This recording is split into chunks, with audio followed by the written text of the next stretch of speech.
Bridget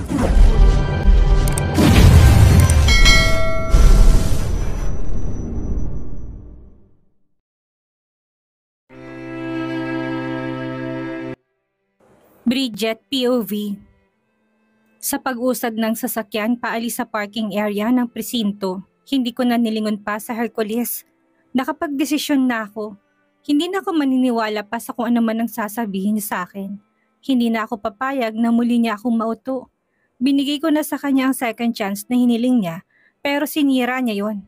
Nalagay pa sa alanganin ng buhay ng mga anak ko.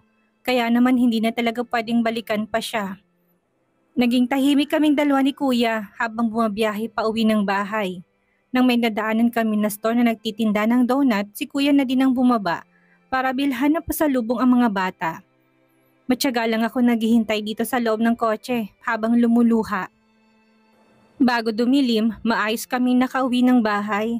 Pagkatapos naming mag-dinner, nagpaalam si Kuya na may pupuntahan lang daw siya. Hinayaan ko na lang dahil hindi naman habang buhay, obligasyon niya ako eh. May sariling buhay din si Kuya na dapat niyang pagtuunan ng pansin. Ako na rin mismo nagpatulog sa mga anak ko. Tabi kaming tatlo dito sa aking kwarto dahil ayaw ko na nga silang ihiwalay pa sa paningin ko. Noong may mga yayas pa na nagbabantay sa kanila, sa kabilang silid sila natutulog. Ngayong wala na, mas gugustuhin ko katabi sila sa pagtulog para maging panatag ang kalooban ko. Akmang hihiga na rin sana ako ng kama para pilitin ang sarili ko na matulog na. Nang marinig kong mahinang katok sa pintuan ng kwarto, kaagad na nagsalubong ang kilay ko dahil 9:00 na ng gabi at anuman ang kailangan ng taong nasa labas. Dahil ayaw ko maistorbong tulog ng mga bata, wala akong choice kundi maglakad patungo sa pintuan para buksan yun. What is it? Seryoso kong tanong sa isa sa mga kasambahay namin nang mabungaran ko siya dito sa labas ng kwarto. Ma'am, may naghahanap po sa inyo sa labas. Kinakabahan niyang sagot. Lalo nagsalubong ang kilay ko dahil sa sinabi niya. May bisita sa labas? Sino? Bulag ba ang taong yun? Hindi niya ba alam ko anong oras na? Nainis kong tanong. Si Sir Hercules po. Nasa labas po si Sir Hercules at gusto daw po kayo makausap. Nautal na sagot ng kasambahay. Nainis ako na pabuntong hininga. Seryoso ko siyang tinitigan sabay iling. Pakisabi na ayaw ko siyang makausap. Pakisabi na tulog na ako and please, kapag mga ganitong issue, huwag niyo na ako istorbohin, nainis kong sagot. Alanganin naman tumango ito at kagad na rin nagpaalam. Yamot kong isinara ang pintuan ng kwarto at muling naglakad patungo ng kama. Tuluyan na ako nahiga sa tabi ng mga anak ko. Yun nga lang, halos 2 oras na ako nakahiga pero dilat na dilat pa rin ang mga mata ko. Ayaw akong dalawin ng antok kaya no choice kundi bumangon at nagsali ng tubig sa baso at uminom. Sang malakas na buntong hiningang pinakawalan ko at akmang mahihiga na ulit pero narinig kong pagpatak ng ulan. Wala sa sariling bumangon ako at naglakad patungo sa may bintana. Check ko lang naman kung may nakabukas sa salamin ng bintana. Ayaw na ayaw ko pinapasok ng tubig ang ulan itong kwarto dahil sa kapabayaan. Minsan pa naman kapag nanglilinis ang mga kasambahay, nakakalimutan nilang isara ng maayos ang salamin. Ang ending, sayang ang lamig ng aircon, mabuti na lang at mabait si Kuya Crayford. Nagbabayad ng bills at hindi niya binibigay pansin ng mga ganitong klaseng issue. Tama nga ako. Paghawi ko sa isang makapal na kortina, may isang salamin ng bintana hindi na isara. Sumilip lang ako saglit at akmang isasara na sana yon na mapatingin ako sa may gate namin. Nakaharang sa may gate itong kwarto ko kaya naman mula sa kinatatayuan ko, kaagad ko nakitang isang familiar na bultong matyagang nakatayo sa labas. Hercules, nababaliw na bang lalaking yun? Nasa labas pa rin siya. Hindi ko maiwasang bigkas habang pinakatitigan siya. Hindi ko alam kung nakikita niya ba ako dito sa bintana dahil nakatitig din siya sa gawi ko. Malungkot ako na pabuntong hininga at tuluyang sinarang salamin at muling tinakpan ng makapal na kortina. Lumalakas ang ulan sa labas at aalis na rin siguro naman sa Hercules. Bahala na siya. Muli akong tumabi sa mga anak ko na nahihimbing na nakatulog. Paghahiga ko palang kagad na rin naman akong dinalaw ng antok. Nagising ako eksakto 8:00 na ng umaga mula sa mga halik ng 2 kong anak. Good morning, Mommy! Yes, gising na si Mommy! Narinig ko sambit ni isang masayang boses. Sa pagmulat ng aking mga mata, isang napakagandang ngiti mula sa 2 kong mga anak ang unang sumalubong sa aking paningin. Good morning, babies! Gutom na ba kayo? Bigkas ko't isa-isa silang binigyan halik sa kanilang pisngi. Kumain na po kami, Mommy! Pinuntahan po kami dito kanina ni Uncle Crayford at sumabay na po kami sa pagkain sa kanya kanina. Tulog na tulog pa po kasi kayo, kaya hindi na po namin kayo ginising. Nakangiting sagot sa akin ni Stel. Parang gusto ko tuloy makaramdam ng guilt. Dapat akong mag-aalaga sa kanila pero heto ako, tinanghali ng gising. Heist, dapat talaga siguro iset ko ng alarm ng aking phone. Hindi pwedeng palagi na lang akong late magising. Nakakaawang mga anak ko, baka palagi nila silang malipasan ng gutom nito. Dahil nakakain ng mga anak ko, pagkatapos kong gawin ang morning routine ko, mag-isa na lang akong bumaba ng dining area. Hinayaan ko na rin silang manood ng television. Kailangan ko rin palang bilisan ang kilos ko dahil mamayang hapon ng flight namin, pabalik ng New York. Papunta na sana ako sa dining area na madaanan ko mga nagchismisang mga kasambahay. Mukhang hot topic ang pinag-usapan nila dahil hindi man lang nila napansin ang presensya ko. Grabe, nakakaawa naman sa Sir Hercules kagabi. Talagang kailangan pa siyang isakay sa ambulance dahil nag-pass out siya sa ulunan kagabi. Hindi kasi siya nilabas ni Ma'am Bridget kaya ayun, halos 3 oras sa ulanan bago nahimatay. Sana ayos lang siya. Narinig kong bigkas ng isa sa mga kasambahay namin. Kagad naman nalaki ang mga mata ko sa aking narinig. Biglang ragasa ang takot at pag-aalala sa puso ko sa isiping baka napahamak si Hercules. Imbis na sa dining area ang punta ko, wala sa sariling naglakad ako palabas ng bahay. Bitbit kong aking phone habang malakas ang kabog ng dibdib ko. Kung nahimatay kagabi si Hercules sa gitna ng malakas na buhos ng ulan, parang gusto kong sisihin ang sarili ko. Dahil sa nangyari, hindi siguro yun mangyayari ko sakaling hinarap ko siya. Kahit natakot sa balitang pwedeng bumungad sa akin, mabilis ako nagdial gamit ang aking cellphone. Tatawagan ko si Lucas. Tama, for sure sa hospital na pag-aari niya dinala sa Hercules kagabi. Si Lucas na lang ang tatawagan ko para alamin ko anong sitwasyon ni Hercules ngayon. Hindi ako mapalagay hanggat hindi ko masiguradong nasa maayos na siyang kalagayan. Mamayang hapon ng flight namin papuntang New York at mahirap umalis na nasa hindi magandang sitwasyon sa Hercules. Napasobra ba ako sa galit na naramdaman ko para sa kanya? Nakalimutan ko na bang isaalang-alang ang nararamdaman niya? Gaano ba ako kasama para gawin to sa kanya at muntik na siyang mapahamak dahil sa katigasan ng ulo ko? Hello Bridget, napatawag ka. Kagad na sagot ni Lucas sa akin sa kabilang linya. Hindi na ako nagpatumpik-tumpik pa, kagad kong tinanong sa kanya kung sa ospital niya ba dinala sa Hercules kagabi. Yes, nandito siya. Mataas ang lagnat kaya nahimatay. Kagad niya namang sagot sa akin.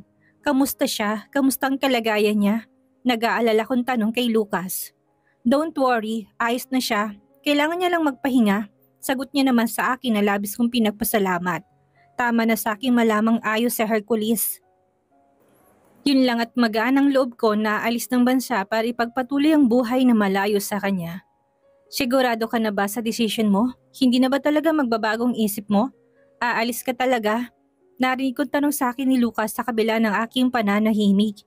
Yes, hindi na magbabago ang desisyon ko. Kailangan ko na munang lumayo para naman makalimot.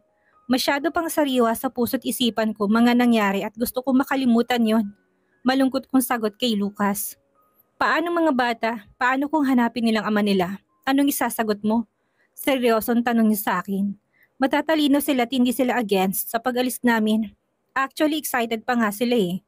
Sa New York ko sila pinanganak at doon sila lumaki kaya hindi rin naman sila maninibago. I am sorry Lucas, alam kong kahit sang anggulo tingnan, mas matimbang pa rin sa Hercules kung tutuusin sa'yo. Pero pwede bang wag mo nalang banggitin sa kanyang pag-alis namin? Pwede ba? Nakikiusap kong wika kay Lucas. Ilang sandali din itong hindi nakasagot bago ko narinig ang marahas niyang pagbuntong hininga. Okay, gagawin ko sinabi mo. Pagtatakpan kita sa kanya, pero pwede bang humiling din ako sa'yo, Bridget? Seryosong sagot niya sa akin. Ano yon? Pwede bang sabihin mo rin sa akin kung nasan si Gail? Please, mahal kong kaibigan mo at gusto kong panagutan kung ano man ang nangyari sa amin. Simula nung umalis siya, wala na akong balita sa kanya. Nag-aalala ako, natatakot ako na baka sa muling pagkikita namin, pag-aari na siya ng iba. Malungkot na sagot ni Lucas sa akin. Hindi ko naman maiwasang makaramdam ng awa sa kanya. Kung alam ko lang kung saang bansa ngayon si Gail, baka matagal ko na rin sinabi sa kanya eh. Pero hindi ko rin kasi makontak ang gala kong kaibigan. Parang siya na din na nagputol sa communication naming dalawa. Minsan naisip ko nga na baka galit talaga sa akin ang kaibigan kong iyon dahil sa mga nangyari. Okay, don't worry. Kapag may balita ako sa whereabouts niya, Kukontakin ka agad kita. Seryosong sagot ko naman sa kanya. Thank you, Bridget. Thank you very much. Narinig kong masayang sambit ni Lucas. Hindi ko naman mapigilan ng mapangiti. Kung alam ko lang na si Gail naman pala talaga ang mahal niya, dapat hindi ako nag-hysterical nung minsan ko silang nahuli. Kaya lang tapos na't nangyari na. Kaya gagawa na rin ako ng paraan para silang dalawa pa rin na magkatuluyan. Bala kong pagdating namin sa New York, gagawin ko lahat para mahanap si Gail. Sa ganung paraan makabawi man lang ako sa kasalanang nagawa ko sa kaibigan ko. Thank you din, Lucas. Ikaw nang bahala kay Hercules. Bigkas ko't kaagad na nagpaalam. Sinabi pa ni Lucas na mag-ingat daw kami sa aming pupuntahan. Pagkatapos ko makausap si Lucas, diretso na ako sa dining area para kumain ng agahan. Yun nga lang, pagkapasok ko sa loob ng dining area, napatras din kaagad ako dahil hindi ko nagustuhan ang naamoy ko. Amoy na hindi ko maipaliwanag na hindi kayang tanggapin ang hininga ko. Manang, paki-deep clean nga po yung dining area. Ibang amoy eh. Kagad kong bigkas nang makasalubong ko isa sa mga kasambahay habang paalis ako. Napansin ko pa ang pagkagulat na kagad na rumihistro sa mga mata nito bago dahan-dahan na tumango. Okay po ma'am, gagawin po namin yung inuutos niyo. Bigkas niya. Tumango lang ako at mabilis na siyang tinalikuran. Diretso ako ng kwarto kung saan nabutan ko mga anak ko na nakatutok pa rin ang kanilang paningin sa kanilang pinapanood. Babies, kailangan nyo na mag-ready. After lunch, dapat nasa airport na tayo. Maligo na kayo. Kagad kong wika sa kanila habang naglalakad ako patungo sa walk-in closet. Inihanda ko na rin ang isusuot ko para sa pag-alis namin mamaya.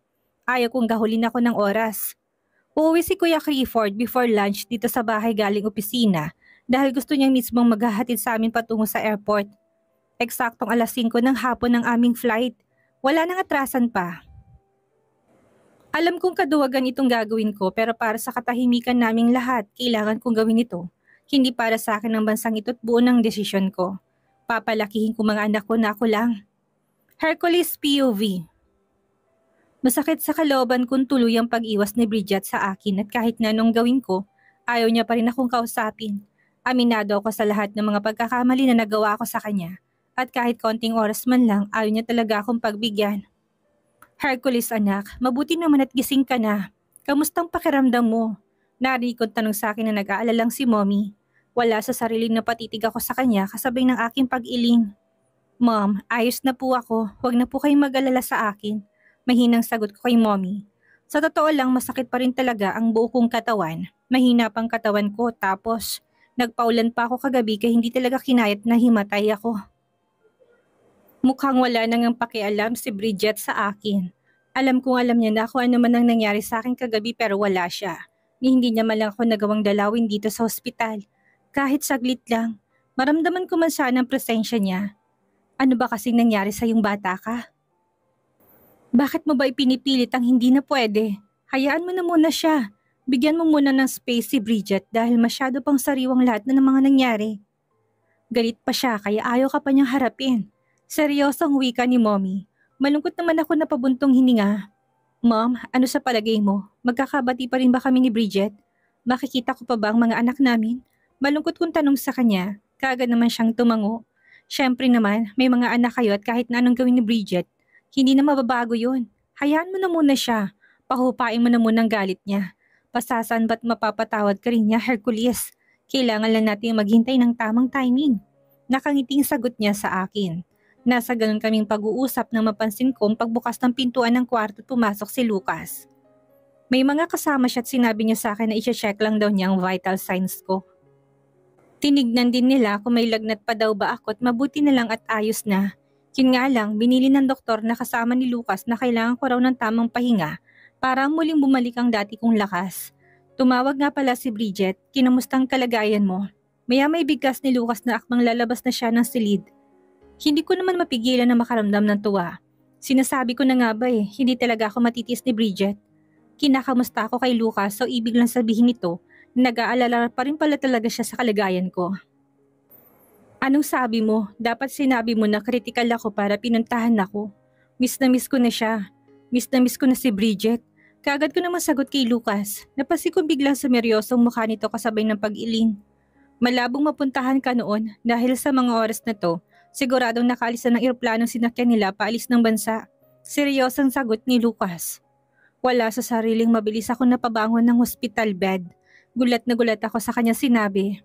Anong sabi mo? Si Bridget? Umalis siya ng bansa?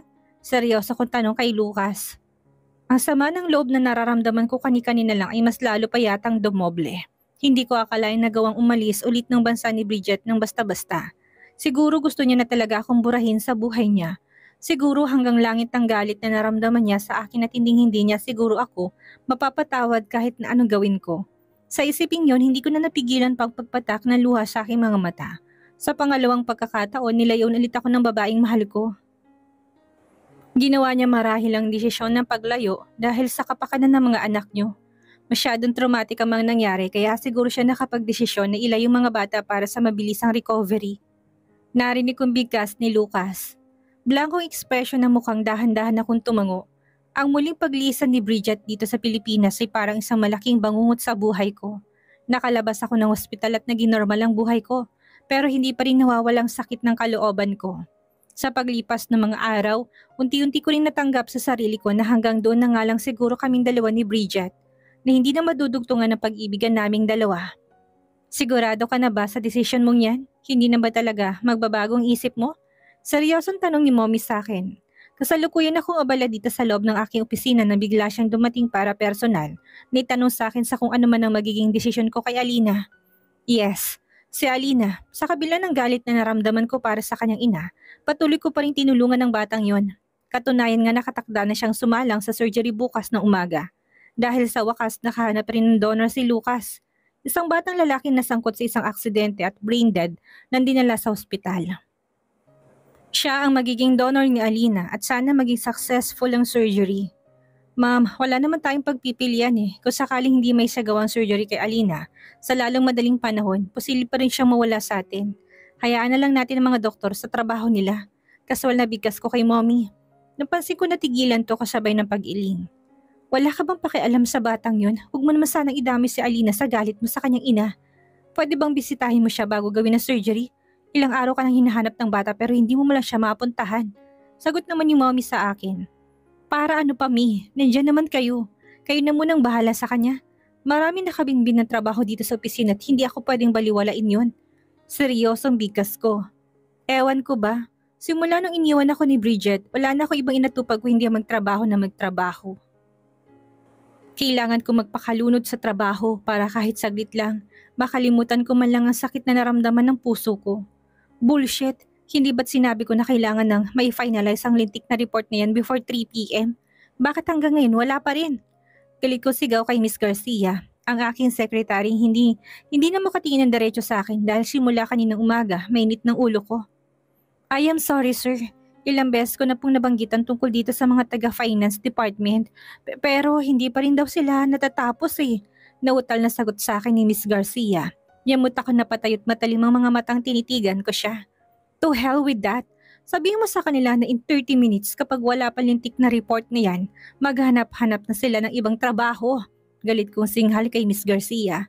Yes sir, kagad na sagot nito at mabilis na nagpaalam.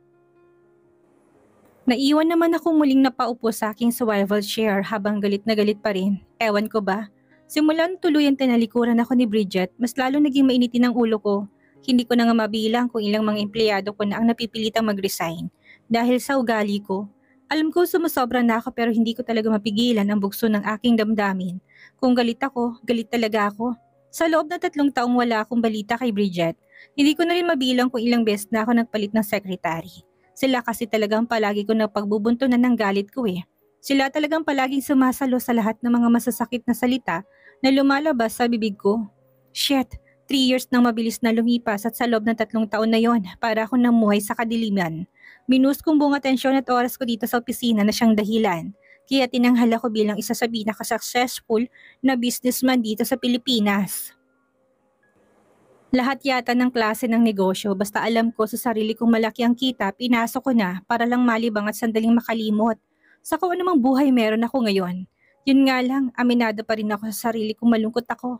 Sobrang lungkot ko to lang halagang tagumpay ko sa larangan ng pagninegosyo kung puro galit naman ang nangingibabaw sa puso ko. Bridget, where are you? Wala ka na ba talagang balak bumalik ng bansa? Saan ka nagtatago? Saan mo dinalang mga anak ko? Hindi ko na maiwasang pang sambit at muli akong tumayo. Mula sa pagkakaupo sa aking swivel chair, naglakad ako tumarap sa salaming dingding ng aking opisina at mula sa kinatatayuan ko, kita ko mga matatayog na mga gusaling nakapaikot sa akin. Hindi ko alam kung hanggang kailan ako magkakaganito. Hindi ko alam kung kaya ko pang sobrang lungkot na naramdaman ng puso ko. Pero isa lang ang sigurado ako. Hindi ako masaya. Nagsasawa na ako sa ganitong klaseng buhay. Hindi ko napigilan na mapabuntong hininga kung hindi lang siguro kasalanan sa Diyos ang tumalon mula sa tuktok ng mga building. Ginawa ko na sana para matapos ng lahat ng paghihirap ko eh. Ang lalim nun na, mukhang malalim ang iniisip at hindi malang naramdaman ang presensya natin. Narinig kong bigkas na kusino, kaya wala sa sariling napalingon ako. Kagad na tumambad sa paningin ko mukha ng tatlo kong mga kaibigan. Si Alden, James at Sander. Lahat sila kasosyo ko sa iba't ibang negosyo at naging kaibigan ko na rin. What do you want guys? Hindi nyo ba alam na oras ng trabaho ngayon? Wala rin kayong appointment at paano kayo nakapasok dito sa loob ng opisina ko? Istrikto kong tanong sa kanila at muli akong napaupo sa aking swivel chair para harapin sila. Appointment daw. Mr. Hercules Monblanc, kailan pa naging requirements na kumuha ng appointment ng isang kaibigan na gusto kong dalawin? Natatawang sagot sa akin ni Alden. Yamot ako na pabuntong hininga dahil sa sinabi nito. Oo nga naman, bakit nga ba hindi pa ako nasanay sa mga to? Bigla-bigla nga pala silang sumusulpot dito sa aking opisina kapag may kailangan sila. What do you want? Kung hindi importante, pwede bang lumayas na kayo sa harapan ko? Marami pa nakabinbin na trabaho na dapat kong tapusin. Naiinis kong pagtataboy sa kanila. Hey, relax. Eto naman oh, ang bilis talagang uminit ng ulo. By the way, nandito kami para sana personal na ipailala sa'yo na mamaya na magbubukas ang bago kong bar. Kailangan mong pumunta para sa photo op. Nakangiting sagot naman sa akin ni Sander. Yung bar na tinutukoy niya ay pang-5 na yata na branch niyan ang bar dito sa Metro Manila. Ewan ko ba, wala nang ginawang taong ito kung hindi magparami ng bars. Palibhasa kasi napakahilig pagdating sa mga babae. No, hindi ako makakarating. Saka anong photo op yan? Bakit kasama ako? Sana alala ko hindi naman akong nag-invest sa bar na yan ah. Kunot no kung tanong kay Sander, malakas naman tong natawa. Hindi nga, pero gusto ko nandun ka sa opening para sa photo op. Para naman sabihin ng ibang mga kakompetensya ko na sa ganyang klase na negosyo malakas ako. Imagine, VIP ka bro. At ang VIP maraming pera. Ang presensya mo'y makakahatak sa iba pang mga mayayaman na mga tao dito sa bansa natin. Bigkas ni Sander. Ang labo ng sinasabi niya pero alam kong kapag hindi ko siya pagbibigyan, hindi talaga ako nito titigilan. Fine, pupunta ako. Anong oras ba yan? Seryoso kong tanong sa kanya, kagad naman nagkatinginan na tatlo bago sumagot si Sander. Alas 5 ng hapon dapat nandun na tayo. Sumabay ka na lang din sa amin para masaya. Nakangiting sagot ni Sander sa akin, yamot naman ako napabuntong hininga kasabay ng pagsulyap ko sa suot kong relo. Mukhang makakaligtas sa init na ulo kong mga taga-finance department ah. Kung alas 5 ng hapon ng grand opening ng bar nitong si Sander, kailangan na naming makaalis.